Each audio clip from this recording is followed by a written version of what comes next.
What is up, Tomboy Official? What is going on? So the previous episode I recorded was about the movie Yentl, this musical where Barbara Streisand dresses up like a guy and acts like a guy and plays the role of a person who is pretending to be a guy so that she can bypass some religious high demand community traditions, and be viewed as a male so that she could study and be a part of religious society as a male instead of as a female. So I'm not even really going to label these part one and part two, but this is part two, but the other one was part one. Um, as I mentioned in the other episode, um, you can email me if you want the information about the niche, the alternative niche that's not this niche. Um, if you want information about not this LGBT and gender dynamics kind of niche, but if you're more interested in, if you are in addition interested in kind of religious topics, I if you email me, I'll send the link to you. You can email me at tomboyofficialemail@gmail.com. Tomboyofficialemail@gmail.com. If I remember, I'll try to put the email in the description. Now I'm also going to be posting one on a hemp. I have this hemp and cannabis podcast. So if you want that too, I'm not sure if I'm gonna tie in talking about that kind of stuff with this specific topic. But if you just happen to want that podcast link too, just let me know and I will send you that as well. So there's the religious one, there's the hemp or cannabis one, and I don't check my emails every single day, but I figure this is the best way to do it. And then you would have access to the links to the other ones if you do want those. I know a lot of people on here. I see the numbers, I see who listens to what, and I can tell that, whenever I post something that's religious related, people just don't want to listen to it, and I understand that. And this isn't the place for me to really be talking about religion, even though I know a lot of people on this podcast are probably religious, or dealing with religion, or coming from religion, or dealing with a high demand religion, and trying to kind of navigate that lifestyle. I'm not anti-religion. I grew up in a religion that was almost high demand, but not quite. It was pretty strict, but not quite. um, but if you do like those kind of topics, I do talk about them, but I don't really. I'm not like not saying that I'm an LGBT person on there. I just don't really talk about it that much. I talk about equality. I talk about prejudice and homophobia and stuff like that, just to bring awareness to it, because I do think sometimes religious people do get tricked into,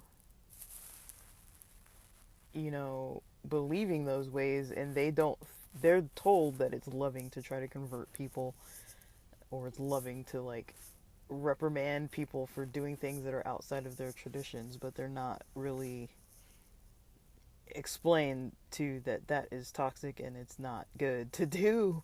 They don't see it as toxic. A lot of them, they see it as holy or right, and they're taught that this is what love looks like. But I try to break down that understanding of things, because that is not true. That is not what love looks like, and that is not okay. Even if a pastor or preacher or bishop or rabbi or priest or whoever's telling people to do that, they believe it, and they interpret these scriptures to mean that. They're not taught to look at the history of where these scriptures come from. Books like Unclobber, talk more about those details. And so I kind of wanted to talk more about, because this is Tomboy Official. We talk about, like, actual, like, let's talk about stuff. Like, I don't mind talking about sexuality topics on here. I don't mind talking about gender identity topics on here. Some people don't like those topics. In religious communities, they cannot handle it. And so I will not make them have to try to handle it. If they are seeking that, they can find it on their own. And I also don't want to use this space to just always be talking about religious rants, because I go on them a lot, and it's just because I am still affiliated with a religion, and I do talk to people I associate with a lot of religious people. I grew up that way. I am in a household that's that way. Like, half of my social circle is that way. There's not really much I can really do about that.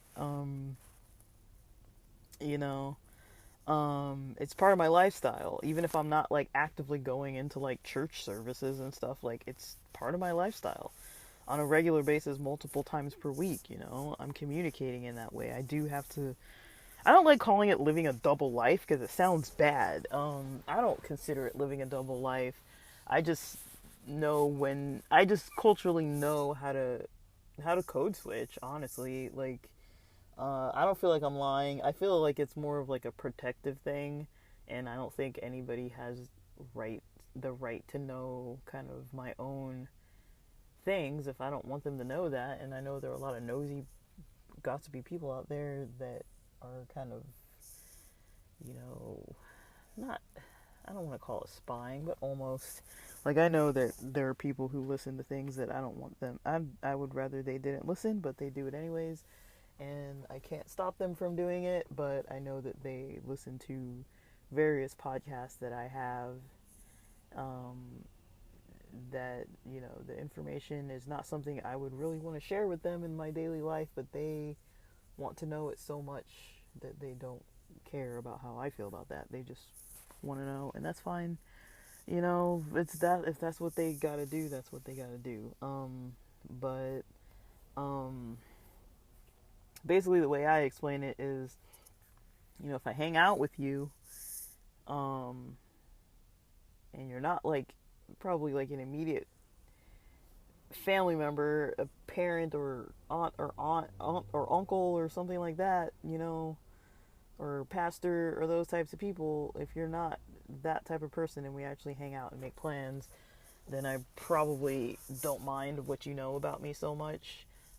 Especially nowadays that most of my friends are pretty solid, and there is this kind of mutual respect that we all, let people just live their lifestyle, and there shouldn't really be a lot of judgment practiced.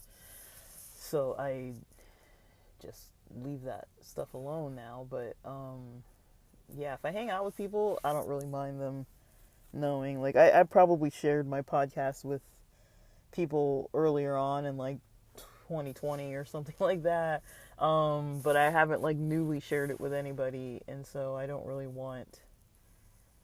I don't know, whatever. It's out public. It's public information. I'm literally putting it on the internet, and that's the price that gets paid for putting stuff on the internet. I can't expect that nobody's gonna find it. But yeah, like, so with this movie Yentl, the musical, the movie musical with Barbra Streisand, shout out to her, man. In this movie, she does this kind of, I guess you'd maybe call it cross-dressing. She's not identifying as male. It's not a gender identity for her. She's trying to present as a gender expression as a male, I think, for the purposes of her being able to participate in the religious things that she's banned from participating in. So instead of, I mean, because it's a very closed environment. It's a very closed culture. Like, I was thinking too, I was like, well, why doesn't she just leave the culture and then just study on her own? But then she wouldn't have the knowledgeable people to bounce ideas off of. Um, she wants to still be part of the culture, but just not as a woman. So she pretends to be a man. I've heard of something in Afghanistan where there are women who are, I guess, young girls or young women who can basically, maybe if they're in a strict society and they're dressed they're able to dress like boys, like wearing boys' clothes and stuff, and they can't really get too close to the other kids, but they dress like boys and they can live that way for a pretty long time, dressing like a boy, because women, I mean, even when they're older, they can look like a boy if they're just wearing the clothes.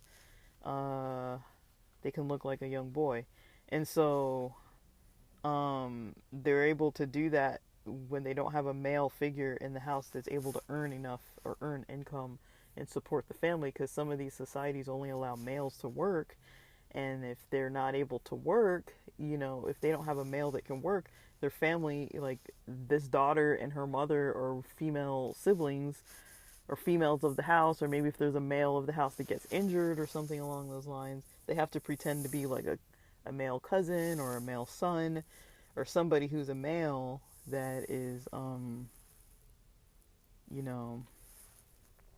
pretending to be a boy that goes to work. And basically they can't stay that long because people will catch on that this boy is not maturing to be a man yet.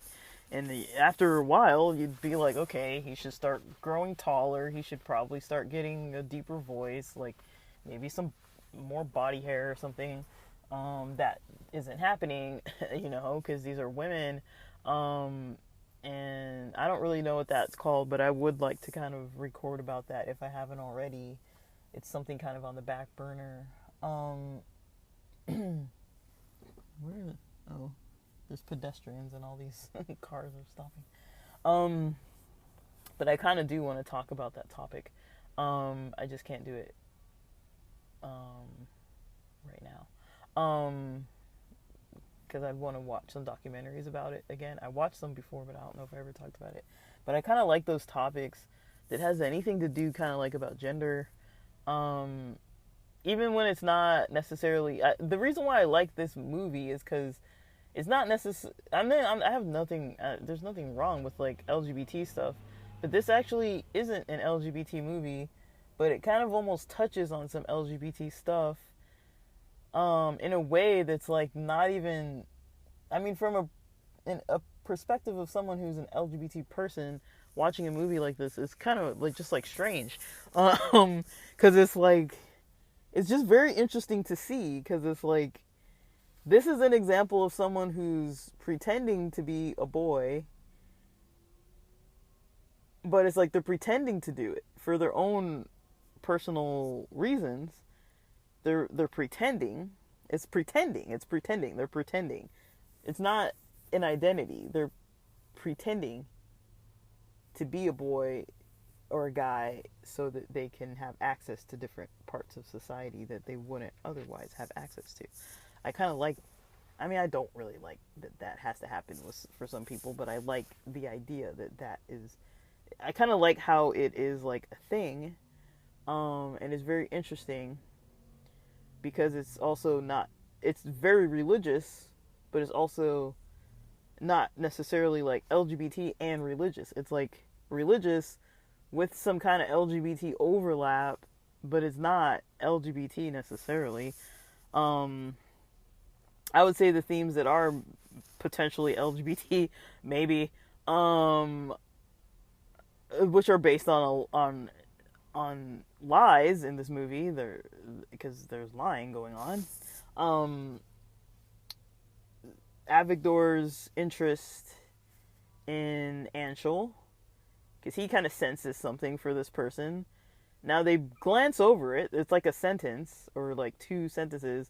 There's one point where Yentl, kind of mentions like, why are you always grabbing me? Like, why are you always like shaking me? Like, because because Avigdor is very like hands-on, like, you know, headlocks and grabbing Yentl's shoulders, or, you know, put an arm around, you know, and stuff like that, and very like that. And I guess Yentl at one point is like, "Why are you always grabbing me? You're always grabbing me." And I guess it kind of embarrassed Avigdor, kind of like, "Oh, like, no, I'm not." Like, kind of like, "I'm not." And then, so there was kind of like that disagreement of like the physical touch of like, "Why are you touching me all the time?" kind of thing. Um, you know, or just like dynamics where I guess there's one part where Yentl doesn't want to go swimming in the lake, you know, because it would involve removing clothes, and then, you know, she is kind of like observing all these like nude males or guys in their underwear, you know, or some of them were naked, some of them were clothed partially, just in underwear, long underwear, things like that. Um, and they're, you know, they wouldn't be doing that if they knew that there was like a woman around. They wouldn't be doing that at all. So it's just very interesting to see it. It's interesting to see Yentl kind of being in an environment, and I guess she does like men though. She's not a lesbian. She's not a gay person. She likes men. She's straight, just dressed like a guy, and wants to purposely be mistaken as a guy, wants to be seen as a guy so that she can pass as a guy to be able to do stuff that guys can do. But she doesn't ever really necessarily go back and forth between being a boy and a girl and a boy and a girl, like being seen as a boy and a girl. She's not necessarily going back and forth. She's staying seen as a guy. She's not living like, she's kind of living a double life, but it's like a double life as, like within like one personality. She's not like switching back and forth. Like, she doesn't have a lifestyle where she's like friends with a bunch of women and running around, you know, the community with a bunch of women, and then she wants to study, so then she puts on the boys' clothes and goes and studies. You know, she's not going back and forth. She's just choosing one to be, and which is the boy for most of the time, because she just wants to do the boy stuff. She doesn't really care about the other stuff. But I guess there's parts of it she doesn't like, because, you know, there's that part at the pool where, you know, I guess Avigdor tries to like overpower her because she's smaller and seen as like younger. And, you know, there are scenes where there's some guys who are like, "Oh, well, you're younger, so, and we're bigger than you," so they try to like take advantage of their size over her. Like, that happened at that tavern type place. I don't know if it was a tavern or a cafeteria type place where she first comes into a little village and meets all the guys. There were some guys that were trying to like either like shut her up because she's younger, she looks like a younger guy, just like shut her up as a younger guy, or try to like just dismiss what she's saying because she's like, it's like dismissing a younger guy, like, "Why are you speaking out of turn, like, shut up," kind of thing. Or like she's kind of the guy who tries to like make her keep paying money and kind of like forces her to sit down and keeps like putting his hands on her shoulders and like pushing her down to sit down a couple times, like 2 or 3 times he did that, because he's bigger and he could do it, and he was kind of like taking advantage. And then the scene at the lake, Avigdor kind of has her trying to like drag her into the water, and she kind of makes up this lie like, "Oh, I can't swim. Yeah, that's what it is. I can't swim." But it's like, really, she doesn't want to be found out. And it's like, how are you going to be not found out if you're a woman, and, you know, or somebody's trying to tell you to take off your clothes, or at the tailor that happens too, or in the wedding night it happens too, where she's like not changing in front of people, and so people are like, "Oh, she's like ashamed or shy." Like, "Why are you ashamed? Like, we're husband and wife." Or like, "Why are you ashamed? I'm a tailor." You know, like, "Why are you ashamed? It's just a group of us guys that are friends," you know, like, you know. And it's kind of like, well, I don't know if it was like an ashamed thing. It's like, well, she's a woman, she can't take off her clothes, especially in a strict religious environment. Like, I was also surprised that it was okay for guys to swim nude, But I don't know how religiously sound some of this movie is, because I know like human beings are human beings, so let's not pretend like religions are all perfect. I try not to romanticize religions or even high demand religions and be like, oh, like they live like such this perfect lifestyle. They've still got toxic people. They've still got, there are still scenes where it was like, yeah, these guys trying to like overpower the smaller guys, or trying to like put them down, or like the women trying to like be super gossipy and like get all up in somebody's business, or like being very insensitive when Yentl at that time, Yentl was mourning her father and was just kind of trying to take advantage of, you know, domestic labor that Yentl could provide, and was kind of like, okay, it doesn't matter if she's mourning, she's gonna move into my house, and like she's gonna be doing all these chores. She's gonna be so busy she won't even be able to study. They kind of mention that to her, and so there are these things where it's like, yeah, it's a religious community, but there's these dynamics that aren't good. Like if it was equal, she wouldn't have had to dress like a boy in the first place. Like she would have been able to just like live her life the way that she wanted and study, these religious texts. Her father seemed okay with it. But other people didn't seem okay with it. And there's all these traditions that say that women can't study things. Now, I don't know if it actually is written anywhere that women can't study these things, or if it's just a tradition. That would be something interesting to find out. I'll see if I can find out before I post the one about the religious topics, the second part about the religious topics on the other podcast. But so if I do find out, I'll post it there. But basically, yeah, there's all these scenes where you see her as a guy. People think she's a guy.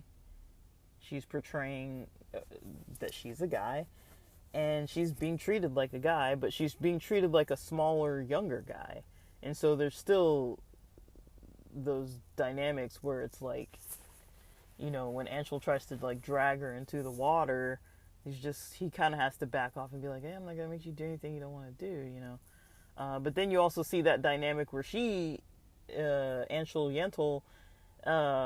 is dating the ex-fiance of Avigdor, and Yentl has to pretend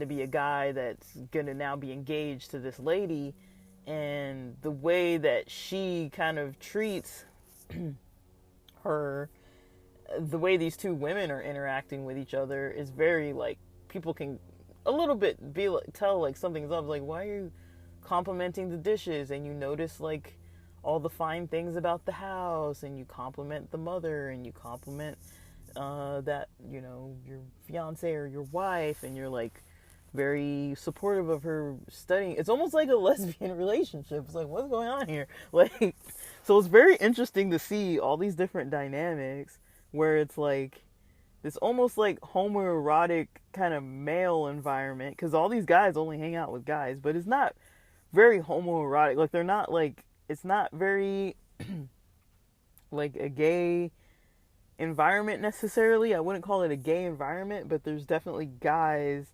that, when it comes to certain stuff, they're sharing about it. Like, there's a scene where Avigdor, after he thinks, Yentl has had that wedding night with Avigdor's ex, Yentl's new bride. When he thinks that that's the situation,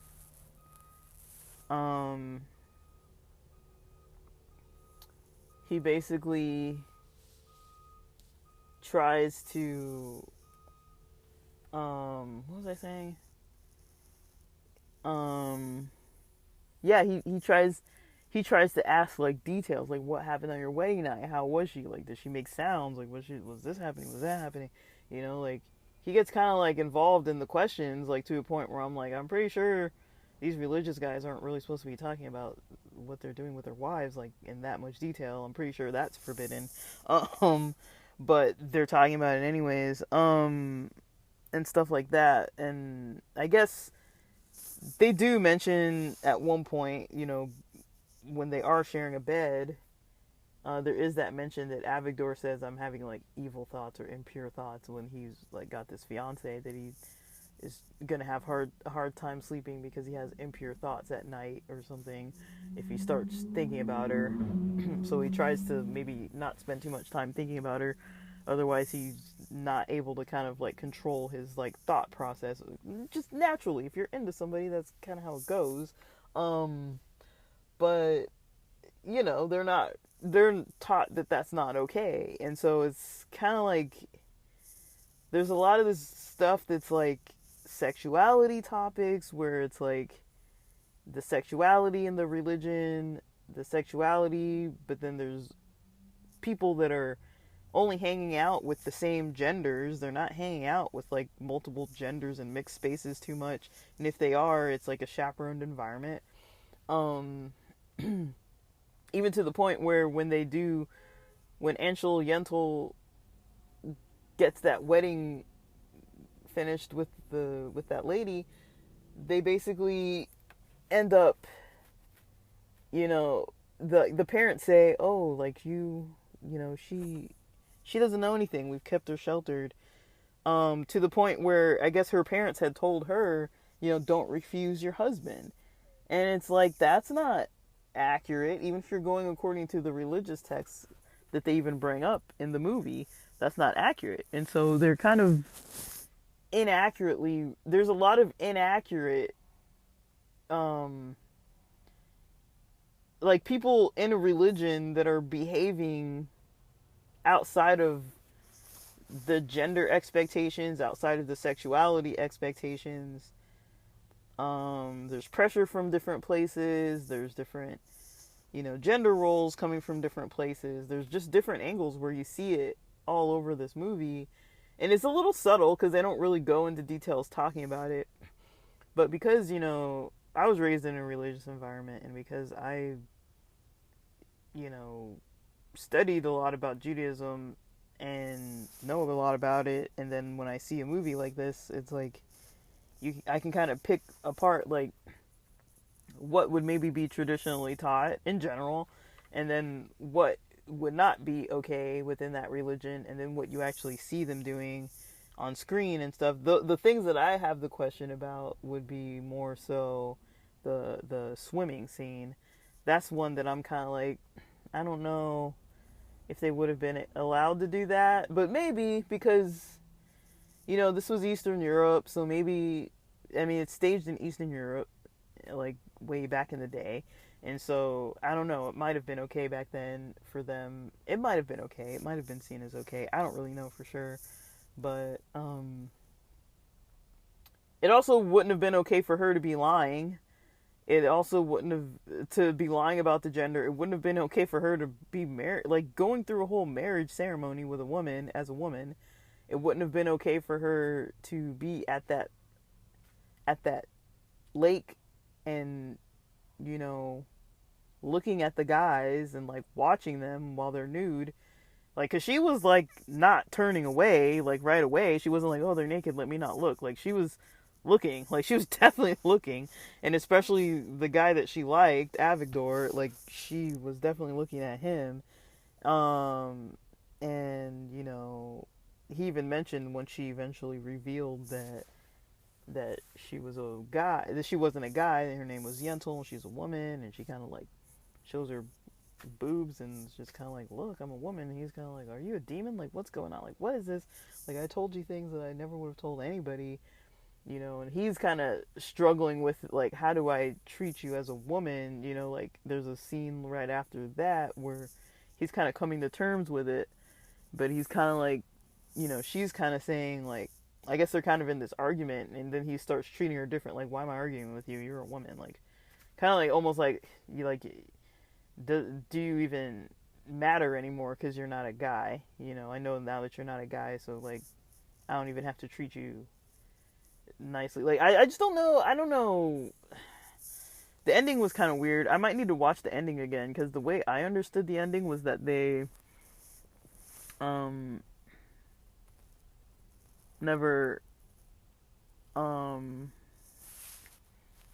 the way I understood the ending was that they never really fully like improved. Um like they never got together, they never got married. Maybe they did. I don't know what happened between Avigdor, that lady that Avigdor was in love with, and the lady that Yentl ended up marrying. 'Cause I guess technically Yentl would have been allowed to marry Avigdor. Nobody would have said no because she doesn't have a father. I don't know how, if the other family was involved, but there was a lot of lying going on, and that's definitely not okay either. So it was just a very interesting. I just liked it. I mean, I've seen it before, but I never really thought. There were a lot of topics that maybe I never thought would be like. I never really thought about them too much. Um, but yeah. So yeah, those were kind of the main things about sexuality and gender. I guess something that kind of just came up in my mind was because I've been reading this manga called, which I'm not going to be able to remember the name of it. Let's see if I can find it. I should have a link open. Oh man, I'm yawning. Let's see. Still looking. I thought I took a screenshot of it, actually. I might have a screenshot. I don't know if I'm going to be able to find it just on this. Let me look if I have a screenshot of this thing. It's a movie. It's a manga, a Japanese animated, a Japanese kind of comic book, if you want to call it that, graphic novel kind of thing. I just don't know the name of it. I take a lot of screenshots, guys. Sorry, I gotta scroll through all this stuff. It's called something like A Boy Dresses Like a Girl or something. I don't know the name of it exactly. I've only really read some of it once, and then I kind of stopped reading it for a while, so I don't have the name committed to memory. I take screenshots of things that I know I'm going to forget, but then I have to sift through all the screenshots. I don't know. Dude, I don't know what it's called. But it's a Japanese comic book. It looks green. It's green and black. I guess the reason why it's on my mind is because I was like, when I was growing up, I definitely came across a lot of gender bending type of topics through manga and anime, and sexual topics as well, and I was kind of never discouraged from like watching it or reading it, because first of all, nobody, like, people around me the adults around me didn't really know what it was, and then it was cultural, so it's like people weren't really like concerned. They were just like, okay, like, go ahead and read your books, like, whatever. Like, you're reading books, nobody's gonna really tell you don't read books when you're younger. Um, um, uh,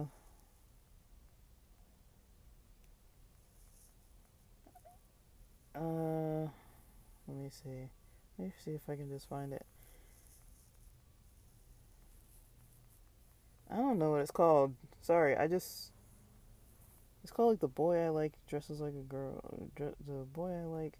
What's it called? Goodness. Sorry. This is bothering me that I don't know.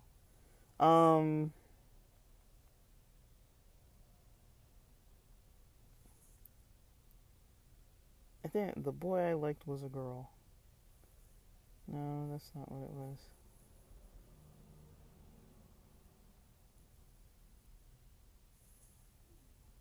Let's see.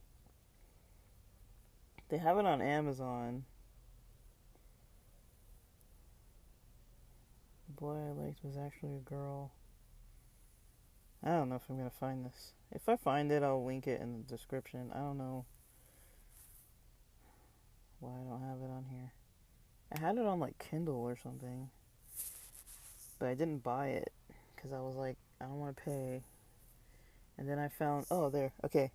Oh, dang it.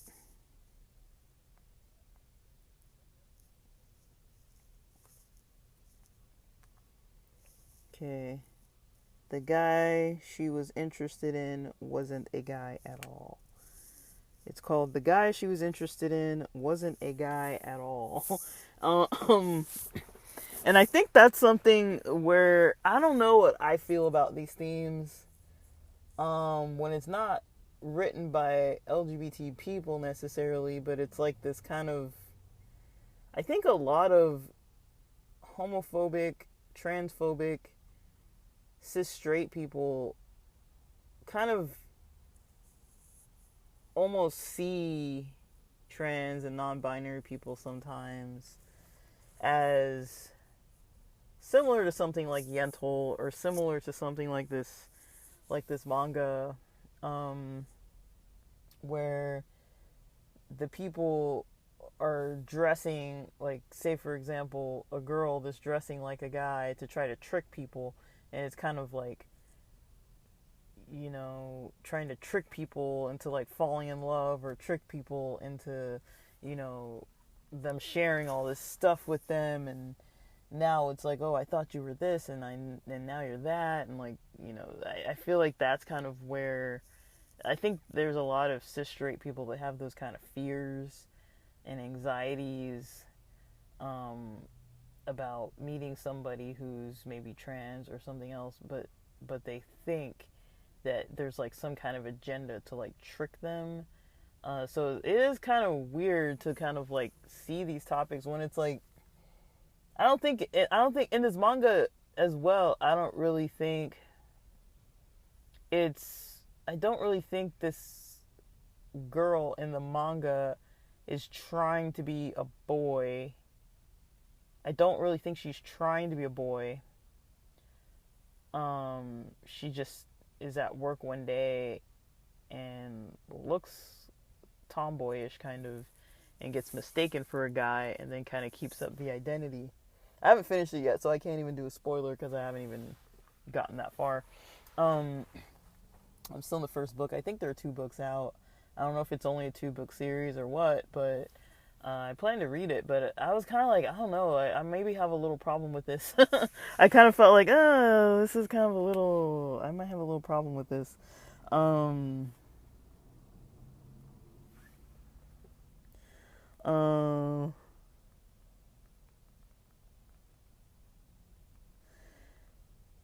So yeah, I just felt like,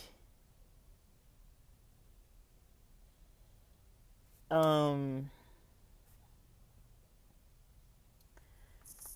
know, these topics, they're interesting. They're just interesting to see when it's not an LGBT person. It's not, these aren't LGBT. This book and this musical, they're not LGBT. They're just, you know, they just happen to be bending genders in a way, kind of like gender bending, without any kind of LGBT kind of reference.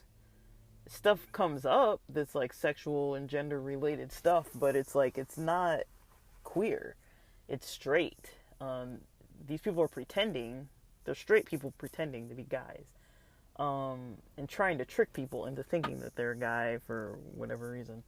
Now the manga one seems like maybe almost even a little more problematic, because this girl who's pretending to be a boy is doing it because she finds out that her classmate has a crush on this,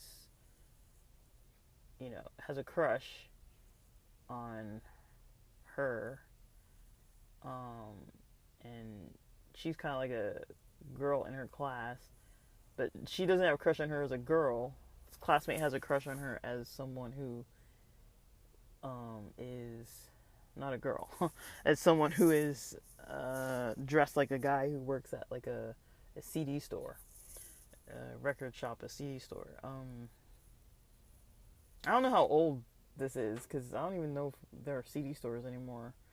I mean, I guess there are some stores that have CDs and stuff, but I don't think that it's not like back when Tower Records was around and stuff like that. Like, but it I think it takes place in Japan. It's pretty cool. I want to read it, because you see like the other book cover, the second book cover has her dressed, or one of the other later book covers has the girl that was dressed like a boy. Starts to be kind of dressed like more femme. But it's not gay. It's not a gay book, I don't think. I don't know if this classmate, the one who's pretending to be a boy, I don't know if she's a lesbian. I think at this point, I think she just likes to be mistaken for a guy. Maybe she likes, I think I kind of have an inkling, maybe she likes the classmate. Maybe she is queer and likes her female classmate and wants to get closer to her, and the way she's doing it is being this guy at a CD store, seeming like she's a boy at a CD store, and this classmate's now in love with her because she doesn't know that they're the same person. So this one might actually be LGBT themed. I'm actually gonna start over again and watch it or read it from the beginning, because I read a little bit and I was like, okay, I might read this, and then I found like the Scandlation version online, and I started reading that one. So I'm like, I might actually finish reading it for free. I'll see if there's a live action or an anime. I don't know, but yeah, it's pretty interesting. But this kind of stuff isn't new for like manga and anime. Like there are a lot of mangas and animes that have a lot of themes like this, and I've come across a lot of them, and they're all over the place. Yeah. So yeah, yeah. Let me see.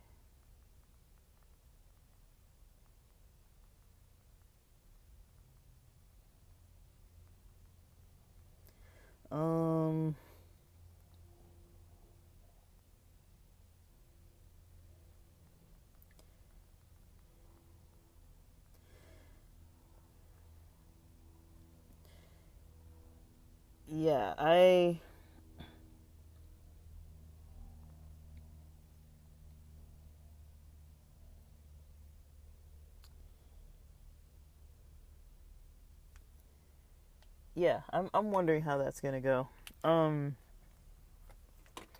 with this manga, but that's kind of what I've come across as far as as far as the gender and sexuality topics, in relation to the movie Yentl. I just find it pretty interesting. And there's a lot of topics there, but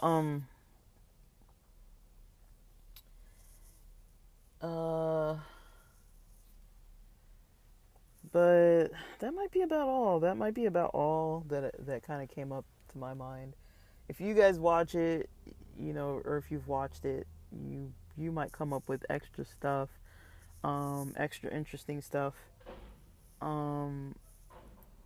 I don't have anything too extra interesting. Just I just worry. I mean, Yentl's old, and this manga I don't think is like popular or anything. I mean, it's popular probably, but it's not like I mean, I'd never heard of it. I searched for something like that, and that's what came up. Um, I don't think it's like circulating, not like Death Note and things like that. Like it's not super like ultra popular. So I don't really think there's anything to really worry about. But yeah, I'm pretty curious. I'm pretty curious about how just about how things go. Like, um, I I kind of like these topics, but um, I think it.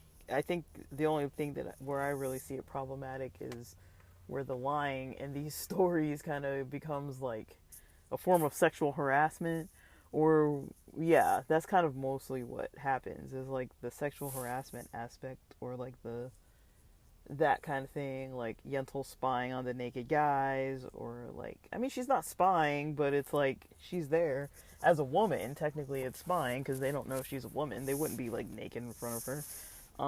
And like Avigdor was mad about is like he wouldn't have shared certain secrets with her.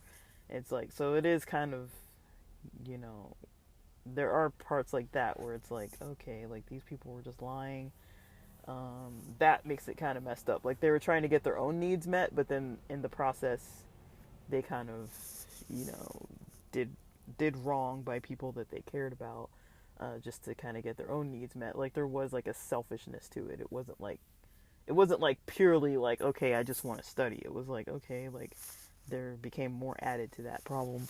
Um, um, and I do feel like some of it would have been within in Yentl, some of it would have been within her control to like avoid, like it would, but it's like also if she's like in love with this guy, she's kind of like in love with Avigdor, it kind of makes sense that she wants him so much that she goes to these lengths.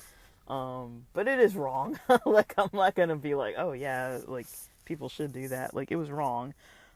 She was making wrong decisions and hurt people. She hurt the bride. Um, her bride. I don't know how to even. I mean, there's not like straight words for these things, so I don't even know what to call them. And I'm even having trouble with like the identity of like what the genders are and stuff. That's why I have to say Anshel Yentl, because it's like I don't even know which name to use, or if it's he or she or what, because technically the whole time she's she, but to other people appears as he, but is a woman really. Um, so yeah, it's just fascinating. Um, but it's kind of interesting to see this stuff when it's not an LGBT story. It's like you're seeing these gender dynamics, and it's not LGBT people. These are people that identify as straight people that know, like, okay, if I put on these clothes or act a certain way, people are going to think I'm a dude. But it's kind of interesting seeing some of the overlaps with, like if you are a queer person, kind of the stuff that people complain about within relationships that are not queer relationships, and when they're not maybe same gender or queer or gender queer or some other category, um people do tend to kind of get, how would you call it,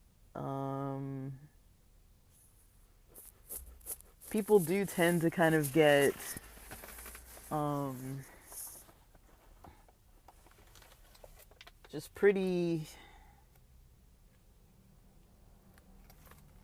I don't know, what would you call it, guys?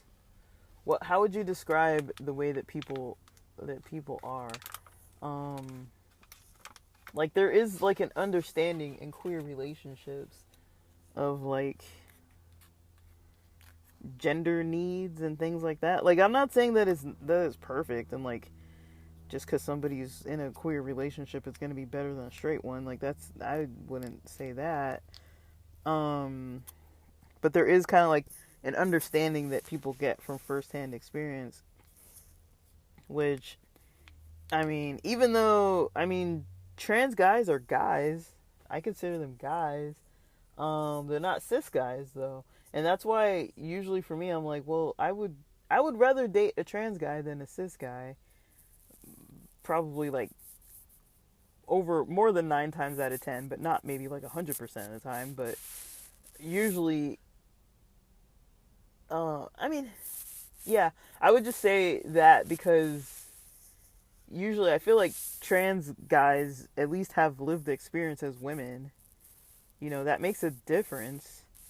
Um, you know, cis straight guys will never have that. And even if they did have that, it's not going to be the same thing. Um, and that's kind of something for me that I'm kind of like, I don't know.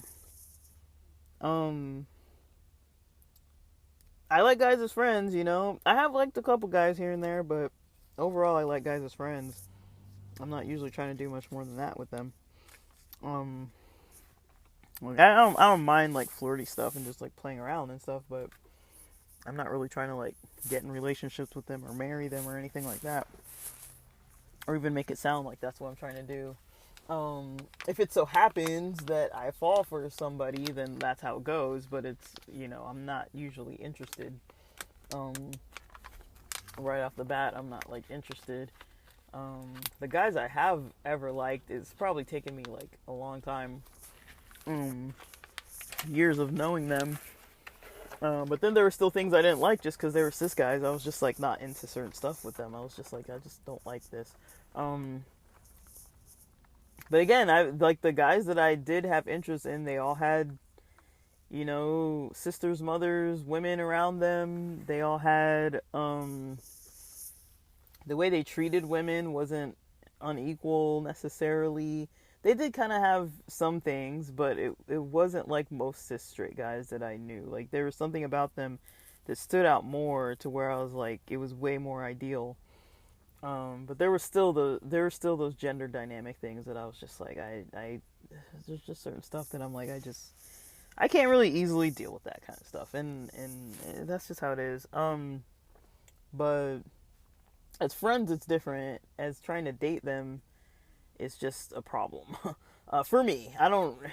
But I mean, there were probably like there have been guys where I'm like, man, I almost wish that like we could get together. Like they're a nice guy, and like I almost wish that I would like them more or something. I almost wish that I kind of enjoyed them more, or that we you know had some kind of a fling or something just to see what would happen. But you know, um, that's about as far as I get with that kind of stuff. I'm not generally um, straight up like trying to have this kind of stuff going on like that. But yeah, let me think for a while and see if there's more that I really want to say. Let me pause this and think, and then I'll end it if there's not more. But let's see. Yeah, I can't really think of any other topics related to this stuff, but it is interesting. If I do get into that Afghanistan documentary, those documentaries about those Afghanistan people, or um, I'll see too when I'm going through Frida Weisel's um, um, information about what the young grooms get taught before they first start meeting with their wife and stuff, before the wedding night and the wedding and all that kind of stuff, when they first get like educated, at least the first official formal education. I'm pretty sure people talk about stuff, um but you know, I'm pretty sure other people are pretty sheltered and they maybe don't ever talk about it, or they stay like really within the traditions and just never really talk about it. Because I have heard people from like Eli Yoder, who's Amish, and different people who said stuff like, that that they didn't get educated about those kinds of things. And they, other than the people, like people who lived on farms, kind of like figured out like pregnancies and stuff like that, because they were like, animals would, they would see animals sexually active, and then they would see pregnant animals, and they'd see them giving birth, so they kind of understood generally. But there are people who didn't all get raised on farms, and some of those people, they just weren't educated about it, and weren't able to have room spring or any access to the outside world to a point where they just didn't know. And that caused problems for people, and for other people it ended up maybe okay, but there was just a lot that they weren't told about sexual stuff, and they didn't really know what was the norm. Like some women even mentioned like they would get their first period and they didn't even know that existed. They didn't know what it was. They thought they were dying or something, or when their mom was pregnant or something, right before she would give birth to a baby, like they wouldn't even explain, oh, your mom's pregnant with a baby. Like they wouldn't even explain. They made it sound like she was sick or something, and then all of a sudden she'd give birth and there'd be like a baby there, and they wouldn't even explain to their kids. In some cultures, some of the Amish cultures, I don't know, there's a range, so I don't really want to say the Amish, like there's a range to where some people would probably have had more education than others about certain things. It depends on the community and the household. Even in a community that's super strict, you can still have a household of people who are breaking the rules. That's how I grew up. It was like I was in a strict community with a household that we didn't really follow any of it, but it was like we went to church all the time and stuff, but we didn't really like adhere to like what they would probably want us to be adhering to, and specifically. Not all of it anyway, some of it, but not all of it. So yeah, but yeah, I'm interested in those topics, so I'm kind of gonna write them down. And then otherwise, that's about all I have to say for this one. I'm gonna post this. If you guys want the other part twos, the ones that go into the more religious stuff, I'll post it on the other pods, and you can email me if you want access to those other pods. And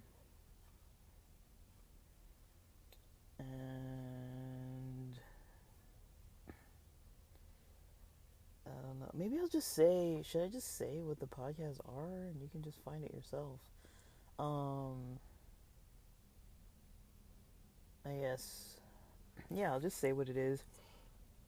One of them's called Hempication. It has the thumbnail is a white background with a green weed leaf on it, and it has seeds. It's on Spotify. The other one is called Theory and Theology. It has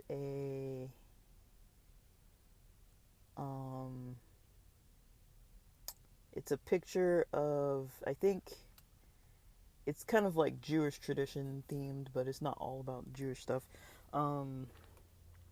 It has a thumbnail. The picture is a person with the tefillin straps kind of wound around one of their arms, and a picture in the picture too. There's like a talit, which is a prayer shawl. So that's what that picture looks like. What those pictures both look like for those. Theory and Theology and Hempication. So you can find those. I think they're on YouTube as well. I think I uploaded to YouTube as well. I don't really keep track of where I've uploaded and stuff at this point. I've just got RSS feed kind of connected, and I think it just, I don't know, I guess it posts whenever it posts. I only actively posted once. Got it posted once, I got everything on there, and then I never actively did it after last summer, I guess it was. But I think it still posts by itself, just not the day of. I think the episodes are later. Or you can email me and I'll send them to you. But yeah, I just thought about it. I'm like, maybe you don't want to email me if you don't want to email me. If you want to find it yourself. If you can't find it, then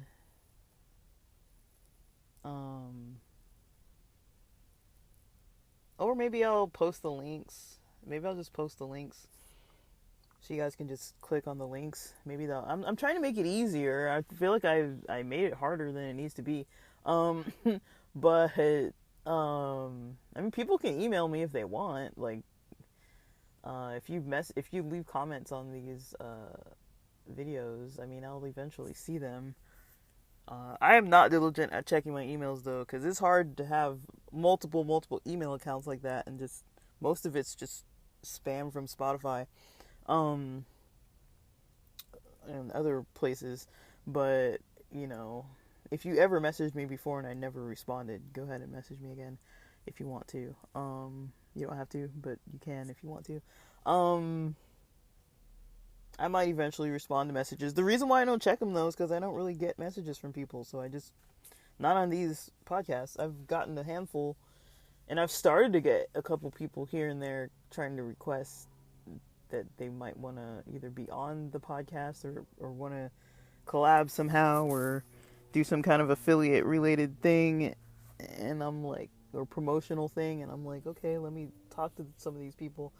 But I just started seeing some of that like this year in 2025, and I'm like, I've been doing this since 2020 and people had like no interest.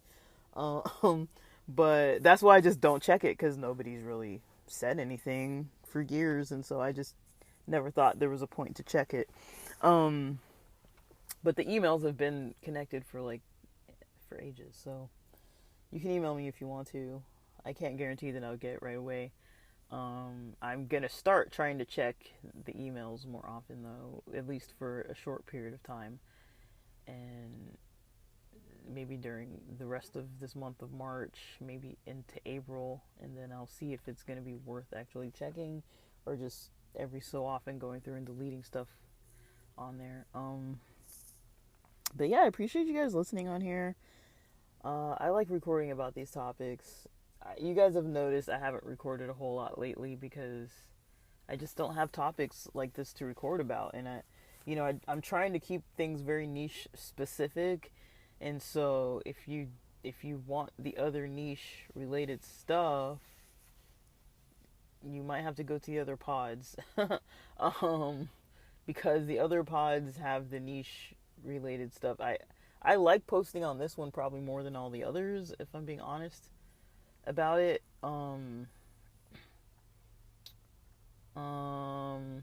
don't think I'm gonna freely give out this Tomboy Official link to the people on the Theory and Theology podcast, because I just worry. I don't want prejudiced people really engaged with people who are listening on here who are just trying to mind their own business. I don't really want that at all. But yeah, I don't really want people bothering anybody else. I don't want to have to be monitoring arguments and people are just getting so out of hand online that I'm just I don't want to deal with that. I just want to post when I'm gonna post and then just get on with my day. I don't want to be regulating things. I don't have time for that. I'm not getting paid to do this. I'm not getting any money out of this anymore. There was a point where I was, and then all the switches and everything, and then I don't even post, and I never really tried to really level up too much, and so I don't. But I figure if you don't like religion and you don't like cannabis related topics and you're on here, then you're probably just not going to click the other stuff. I feel like in the religious spaces, people who don't like stuff are more likely to go and click on stuff just to harass people.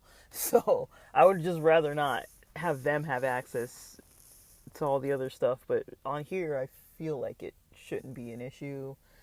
If it is, I just block. It doesn't need to be. It doesn't need to be problematic out there, guys.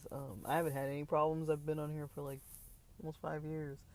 The only problem I had was Hempication got banned off of YouTube. So, but it's on Instagram. I think Hempication or Hempication 420 or something.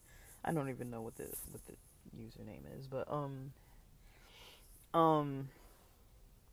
I post sometimes on there. Not really, not always, but all right. Hopefully you guys like this topic. Hopefully part 2 was worth listening to. I don't even know. But that's it for now, and I appreciate you listening. Thanks. Till next time.